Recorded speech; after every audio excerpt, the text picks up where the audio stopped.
कल की मूवी की स्टार्टिंग होती है महाभारत के युद्ध के साथ, जिसमें महाभारत को जबरदस्त हॉलीवुड लेवल के ग्राफिक्स के साथ रिप्रेजेंट किया गया है। मूवी में महाभारत के अर्जुन के रूप में विजय देवरकोंडा को दिखाया गया है। बाहुबली डायरेक्टर राजामौली, मृणाल ठाकुर, राम गोपाल वर्मा, दलक्वीर सलमान जैसे एक्ट्रेस का केमियो है। इसके बाद मूवी में अमिताभ बच्चन की एंट्री होती है, जो अश्वत्थामा का रोल प्ले कर रहे हैं और उनके माथे से खून निकल रहा होता है, क्योंकि अश्वत्थामा को महाभारत के टाइम कृष्ण ने श्राप दिया था कि वो समय के अंतकाल तक ही ऐसे घूमते रहेंगे और कलयुग के अंत के बाद ही उनका अंत होगा। मूवी के अकॉर्डिंग अश्वत्थामा का काम जब भी कल के अवतार आएंगे तब अश्वत्थामा ही उनकी मदद करेगा कली को मारने में। मूवी का प्लॉट स्टार्ट होता है महाभारत के 6000 साल बाद की, जहां महिलाएं पूरी तरह से इनफर्टाइल यानी बच्चे पैदा करने में अक्षम हो चुकी है और इसीलिए मूवी का मेन विलेन जो काली अवतार बन सकता है वो इन महिलाओं के ऊपर जबरदस्ती मशीन्स के थ्रू ब्रीडिंग करवाने का काम कर रहा है कल की अवतार को ढूंढने के लिए,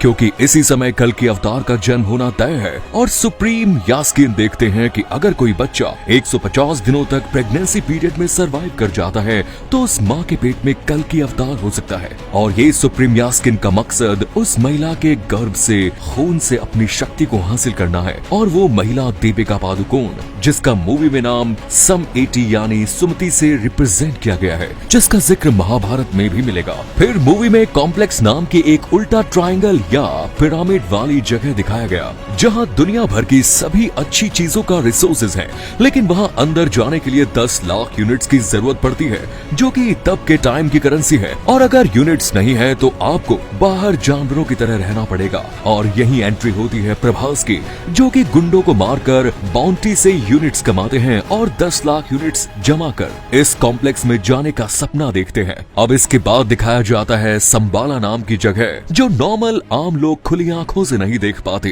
ये बिल्कुल वैसी ही जगह है जैसे एवेंजर्स में वाकांडा देश को दिखाया गया, और दीपिका किसी तरह सुप्रीम यास्किन के चंगुल से बचकर यहाँ पहुँचती है और प्रभास और अश्वत्थामा दोनों ही यहाँ पहुँच ही जाते हैं। मगर प्रभास दीपिका को लेकर यास्किन के पास ले जाने के लिए आया है, क्योंकि इससे प्रभास को 1 मिलियन यूनिट्स मिलेंगे, और दूसरी तरफ अश्वत्थामा दीपिका के पेट में पल रहे कल्कि को बचाने के मकसद को पूरा कर रहे हैं, और इसीलिए अश्वत्थामा और प्रभास के बीच में एक तगड़ी लड़ाई होती है। मूवी में अश्वत्थामा के हाथ में एक धनुष होता है जो कि कर्ण का धनुष था, बट दोनों की लड़ाई के दौरान एक मोमेंट पर वो धनुष प्रभास के हाथ आ जाता है, तो सडनली प्रभास के अंदर सुपर नेचुरल पावर आ जाती है और उसका कैरेक्टर ही कर्ण में बदल जाता है, और वो मौजूद जितने भी दुश्मन होते हैं उन्हें खत्म कर देता है। लेकिन मूवी के एंड में प्रभास की याददाश्त चली जाती है और वो अपने हाथ में सुमति को देखता है और उसे लेकर 1 मिलियन यूनिट्स कलेक्ट करने के लिए चला जाता है। यहाँ मूवी खत्म हो जाती है, लेकिन एंड क्रेडिट सीन में एक गुरु को दिखाया जाता है जो विलेन यास्किन के पास दीपिका के कोख से निकाले गए सीरम की एक बूंद को लेकर जाता है, और इसी एक बूंद का इस्तेमाल करते ही यास्किन का चेहरा खिलकर बाहर आता है। और मूवी के एंड में वो बोलते हैं, कौन काली और कौन कल्कि, सबको मैं खुद ही देख लूंगा। और यहाँ मूवी खत्म।